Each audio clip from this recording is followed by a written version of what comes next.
रहीम अस्सलाम वालेकुम नादरीन, आप यूट्यूब चैनल देख रहे हैं। मैं इमरान खान हूँ। नादरीन, पाकिस्तान के रियासती इदारों के लिए काम करने वाले जो सहाफ़ी हैं, जो लोग हैं और जो पाकिस्तान के मीडिया के ऊपर जो चीज़ें चल रही हैं, जिस तरीके से पाकिस्तान का मीडिया इसको रिपोर्ट कर रहा है तो बहुत अफसोसनाक। लेकिन कश्मीरियों का जो नया नाम रखा गया है वो है शरपसंद।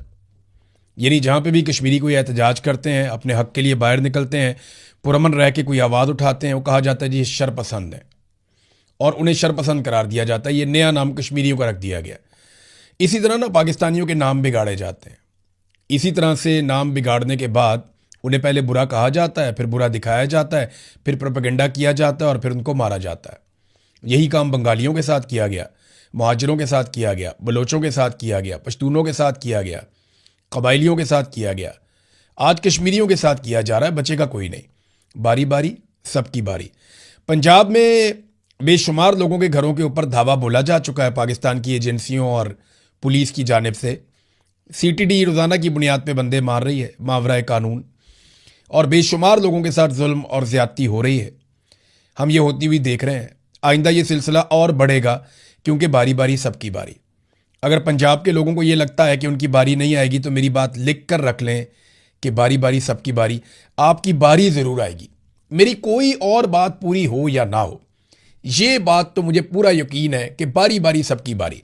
जब तक पाकिस्तान में एस्टेब्लिशमेंट की बारी नहीं ना आएगी, जब तक इनका एहतसाब नहीं होगा और इनको जकड़बंदू नहीं डाला जाएगा, जब तक के जर्नैलों की कब्रों का एहतसाब नहीं होगा, जब तक कि इनको सियासत से उखेड़ के बाहर नहीं फेंका जाएगा, इनके कारोबार बंद नहीं करवाए जाएंगे, याद रखिएगा, तब तक बारी बारी सबकी बारी। जब तक मिलिट्री एस्टेब्लिशमेंट की बारी नहीं आएगी, तब तक बारी बारी सबकी बारी। पुरअमन रहकर कश्मीरी जो जिदोजहद कर रहे हैं, उससे एस्टेब्लिशमेंट को नुकसान हो रहा है। देखिए, रोज़ाना की बुनियाद पे क्रैकडाउन के नाम पर गोलियां बरसाई जा रही हैं। कभी एक आदमी शहीद हो जाता है, कभी दो, कभी तीन, और ये सिलसिला चलता चला जा रहा है।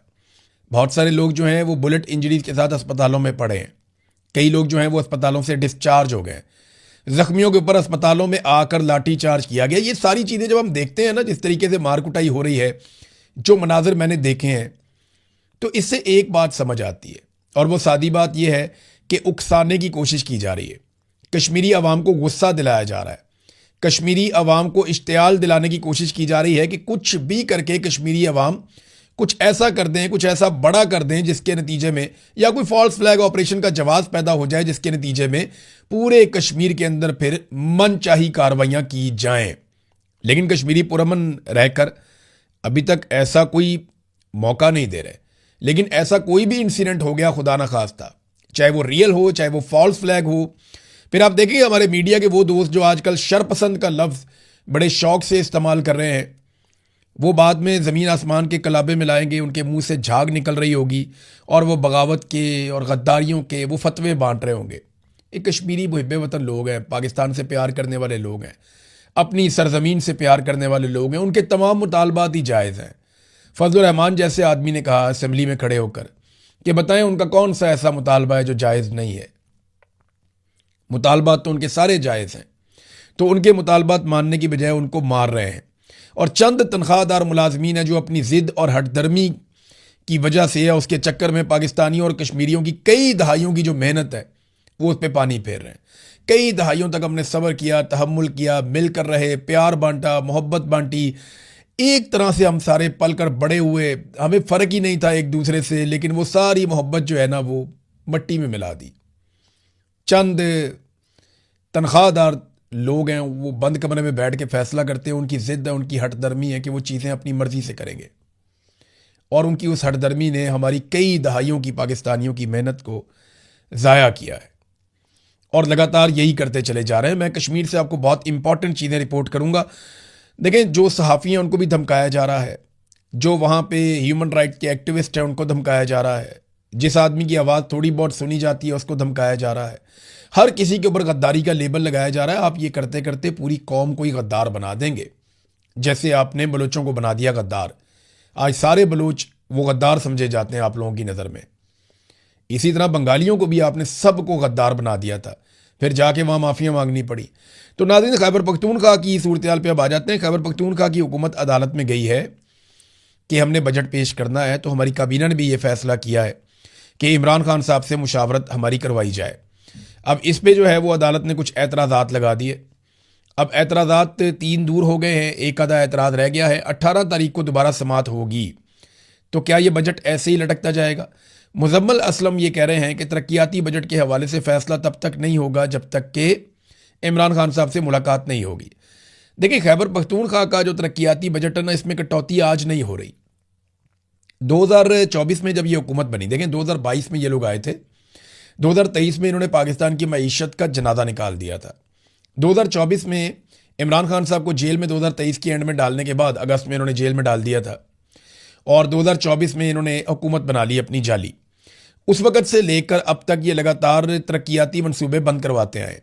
सबसे ज़्यादा मनसूबे मैंने आपको बताया था उस दौर में, एक वीलॉग करके 2024 में हुकूमत बनने के बाद जब पहला बजट आया था, कि खैबर पख्तूनख्वा के सबसे ज़्यादा तरक्याती मनसूबे बंद कर दिए गए।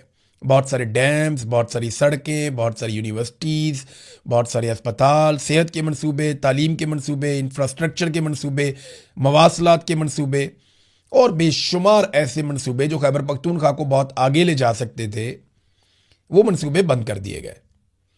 ये 2024 में हुआ।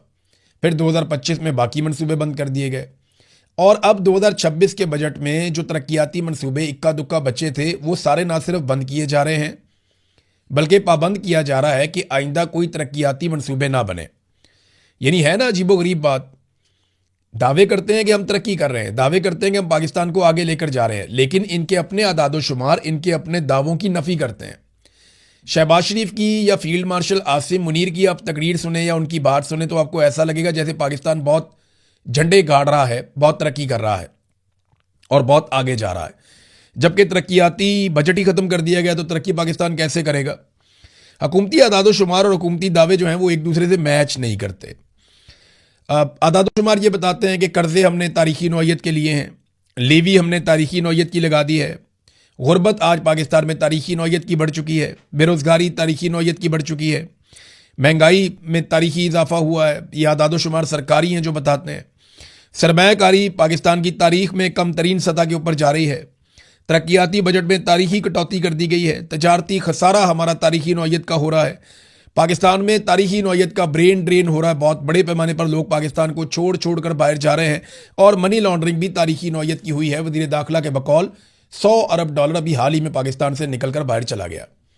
एक अरब डॉलर के लिए हम तरसते हैं, तड़पते हैं, लोगों से मांगते हैं, भीख मांगते हैं, लेकिन $100 अरब उसी मुल्क में से निकलकर वजीर दाखिला के बकौल पाकिस्तान से बाहर चला गया। फिर उसने कहा था कुछ लोगों को उल्टा लटकाएंगे तो पैसे वापस आ जाएंगे। उसके बाद पीपल्स पार्टी ने कॉपरेशन शुरू कर दी। फिर आपके सामने ये सारा कुछ जो हुआ, उन्हें गिलगित बल्तिस्तान में हुकूमत भी बनाकर दे दी गई है। ये खबरें नाज़रीन मीडिया में चली कि बैरिस्टर गौहर और सुहेल अफरीदी के हवाले से कि उनकी इमरान खान साहब से किसी की मुलाकात हुई, किसकी नहीं हुई। कोई कह रहा है सुहेल अफरीदी की हुई है, कोई कह रहा है बैरिस्टर गौहर की। वो लोग तरदीद कर रहे हैं जी हमारी मुलाकात नहीं हुई। देखिए, मैं आज भी इमरान खान साहब की रिहाई के हवाले से चंद बातों पे कायम हूं। ये मैंने आपको बहुत पहले बताया था और अब यही होगा। जब तक 26वीं आईनी तरमीम नहीं हुई थी तब तक मैं ये कह रहा था कि इमरान खान साहब के केसेस अदालतों में टिक नहीं सकेंगे, लिहाजा अदालतों के जरिए इमरान खान साहब बाहर आ जाएंगे जैसे ही उनके केसेस लगेंगे। लेकिन 26वीं आईनी तरमीम होने के बाद मैंने आपको ये कह दिया था कि अब इमरान खान अदालत के जरिए कभी बाहर नहीं आएगा, और 27वीं आईनी तरमीम के बाद तो मुकम्मल तौर पे इमरान खान साहब की रिहाई के तमाम रास्ते बंद कर दिए गए। अब रिहाई का जो तरीक़ाकार है ना, एक तो माशी दबाव इनके ऊपर रहेगा।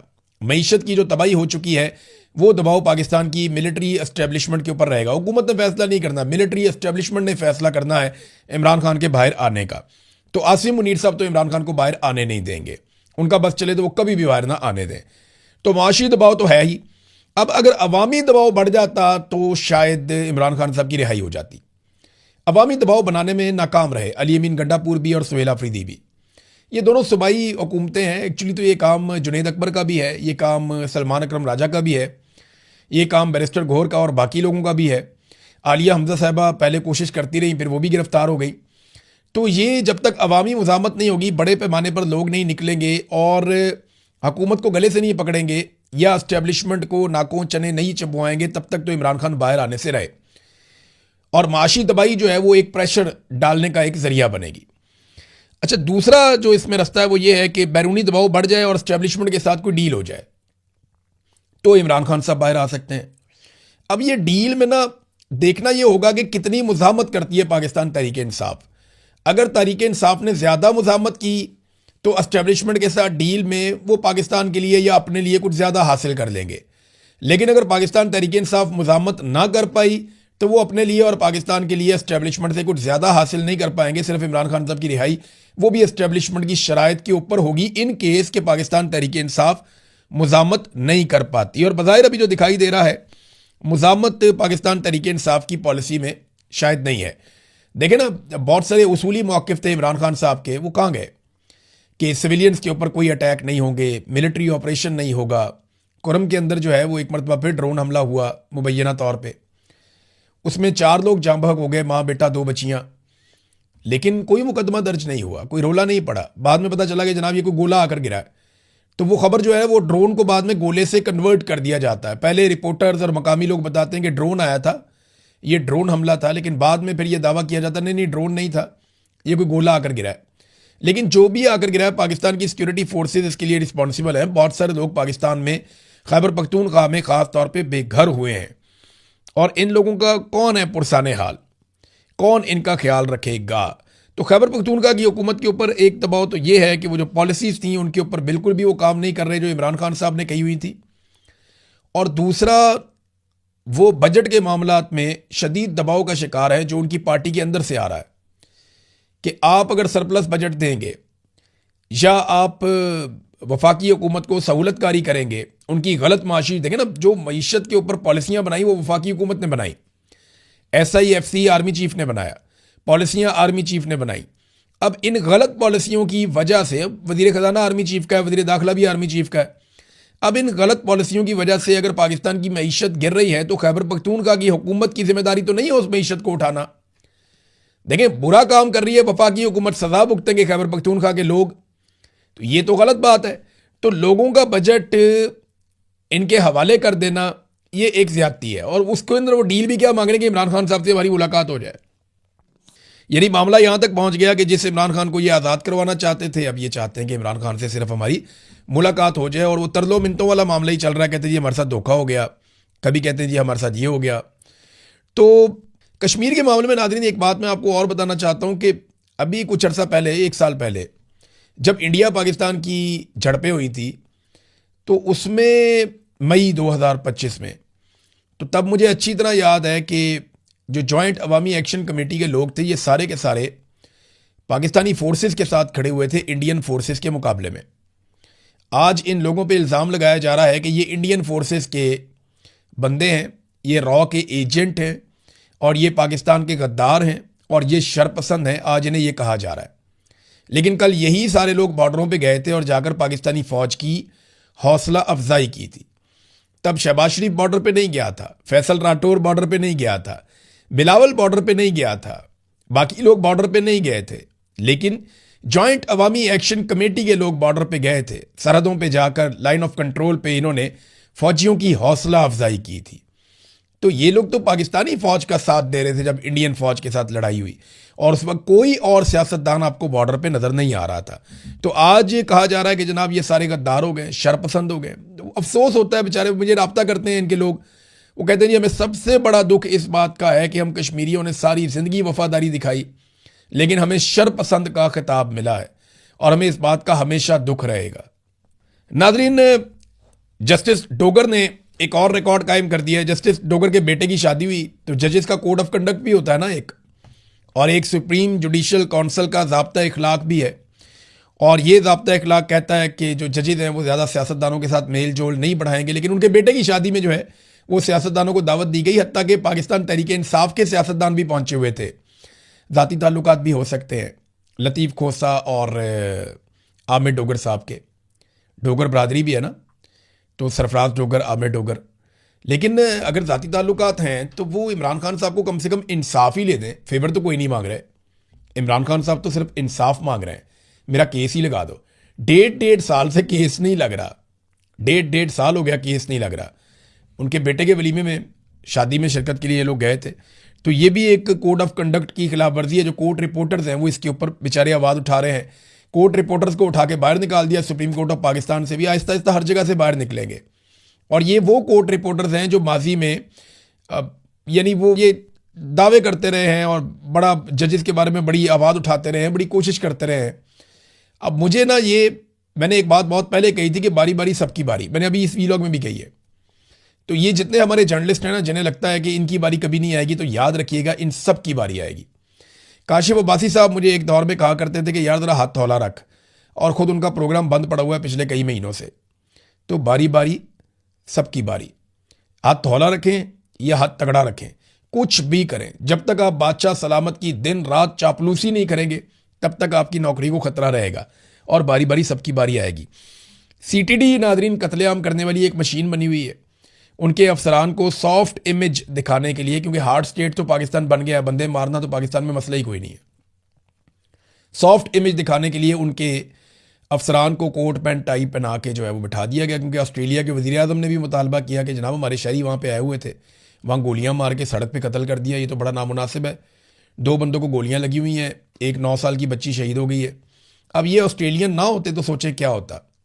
ऑस्ट्रेलियन ना होते ना तो जो मकतूलीन है ना, उनके ख़ानदान वाले कह रहे होते कि अच्छी खासी पुलिस की गोली जा रही थी, मकतूल भाग के गोली के आगे आ गया, मकतूल का कसूर है। या उनसे प्रेस कॉन्फ्रेंस करवा दी जाती कि मकतूल जराइम पेशा था और शुरू से यही चीज़ें करता था। यानी यहाँ पे इस लेवल पे दबाव डाला जाता है, इंसाफ नाम की तो चीज़ ही कोई नहीं है। तो सीसीडी जो है, देखिए ना, ये चट्टा साहब को सोचना चाहिए, जिन्हें हेड बनाया गया सीसीडी का, उन्होंने ये सारा डिज़ाइन किया हुआ मामला कत्लेआम का। मैंने आपको बताया ना कि एक रात को अदालत लगती है 12 बजे, वहाँ बैठा हुआ एक आदमी ये फैसला करता है कि कौन जिंदा रहेगा और कौन नहीं रहेगा, और उस आदमी का अपना बैकग्राउंड करप्ट है, उसके ऊपर करप्शन के सीरियस एलिगेशंस हैं। और वो जो आदमी जो रात को बैठ के ये फैसला करता है 12 बजे कि किसको कत्ल करना है और किसको जिंदा रखना है, उसका कोई जुडिशरी का बैकग्राउंड नहीं है। उसे नहीं पता कि कानून और इंसाफ और जजेस कैसे काम करते हैं, जुडिशरी कैसे काम करती है। जैसे मिलिट्री कोर्ट गलत है, वैसे ये वाली जो अदालत लगाई जाती है, मैं आपको बार बार कह रहा हूँ कि एक अदालत लगती है जहाँ पे ये फैसला करते हैं कि इसको मार दो और इसको छोड़ दो। तो आज नहीं तो कल ये कत्ल तो गले पड़ेंगे, और जवाब तो चट्टा साहब आपको देना पड़ेगा, और आपसे जवाब इस जहान में भी आपको देना पड़ेगा। अगले जहान में भी कितने ही लोग आपका गिरेबान पकड़ेंगे, क्योंकि बेशुमार तो फिर इसके अंदर बेगुनाह भी मारे जाएंगे। तो फिर आप एक एक कत्ल का आपको जवाब देना पड़ेगा। लग पता जाएगा आपको, बल्कि हर जालिम को लग पता जाएगा जिसने जुल्म किया होगा। नादरीन, अब जरा इंटरनेशनल खबरों की तरफ चले जाते हैं। अमेरिका की जानिब से डोनाल्ड ट्रंप ने और जेडी वेंस जो उनके वाइस प्रेसिडेंट हैं, उन्होंने दस्तखत किए मुआहदे के ऊपर जो MOU साइन हुआ ईरान के साथ, जबकि ईरान की जानिब से उनके स्पीकर ने बाकर कालीबाफ ने MOU के ऊपर दस्तखत किए हैं। हालिया तारीख में अमेरिका की सबसे बड़ी वाज़ेह शिकस्त है ये, और इसकी सियासी कीमत डोनाल्ड ट्रंप को ज़रूर चुकानी पड़ेगी, जो मर्जी कर ले वो। आबने हुर्मुज़ को खुलवाना ये का कामयाबी है, जंग से पहले भी खुली थी। ईरान एटमी तजर्बा ना करे, वो तो आयतुल्लाह अली खामनाई ने फतवा दिया हुआ था, और उन्होंने तो करना ही नहीं था। अगर इन 2 शराइत पे अमेरिका अपनी बहुत बड़ी कामयाबी समझ रहा है, तो ये कामयाबी तो बगैर जंग के भी अमेरिका के पास थी कि आबने हुर्मुज़ भी खुली हुई थी, ईरान एटमी धमाका भी नहीं कर रहा था। ये 2 कामयाबियाँ इस जंग से पहले, यानी 28 फरवरी को अमेरिका ने अटैक किया ईरान के ऊपर, उससे पहले आबने हुर्मुज़ खुली हुई थी, और ईरानी सुप्रीम लीडर का फतवा मौजूद था कि हम कभी भी एटमी धमाका नहीं करेंगे। तो ये दोनों चीज़ें तो पहले भी अमेरिका के पास थी। तो अब उन्होंने क्या हासिल किया, यानी इसे कामयाबी समझना अमेरिकन नहीं समझेंगे, अमेरिकन बेवकूफ़ नहीं है, अमेरिकन इसकी मुखालफत करेंगे। इसराइली वज़रा के इंतहाई मायूस कुन और बहुत गुस्से वाले और मायूसी वाले उनके स्टेटमेंट्स आ रहे हैं, कभी मीडिया के ऊपर, कभी सोशल मीडिया के ऊपर। तो इसराइल इसको एक नाकामी समझ रहा है, इस मुआहदे को। उनके अहदाफ हासिल नहीं हुए, बल्कि उल्टा इसके अंदर जो है वो ईरान का फ़ायदा हो गया। देखें, बजाय इसके कि ये ईरान से ये करवाते कि वो हमास की, हिजबुल्लाह की और हौसियों की सपोर्ट ना करे, उल्टा ये हुआ कि इसराइल को बाउंड किया गया कि वो इन लोगों के ऊपर या तंजीमों के ऊपर अटैक ना करे। तो जहाँ पे आप डट जाते हैं ना, खड़े हो जाते हैं, आप लड़ाई लड़ते हैं, आप मुकाबला करते हैं, वहाँ पे फिर चीज़ें आपके हक में बदलती हैं। तो ईरान ना अल्टीमेटली इस लड़ाई का फातह बना है। अब अरब ममालिक के ऊपर ये एक बड़ी जिम्मेदारी आ जाती है, क्योंकि उनका एक बड़ा इम्तिहान होगा कि वो बैलेंस कैसे क्रिएट करते हैं इस रीजन में। इस पर बात करेंगे किसी दिन। अब तक के लिए इतने, अपना ख्याल रखिएगा, अपने इस चैनल का भी। अल्लाह हाफ़िज़।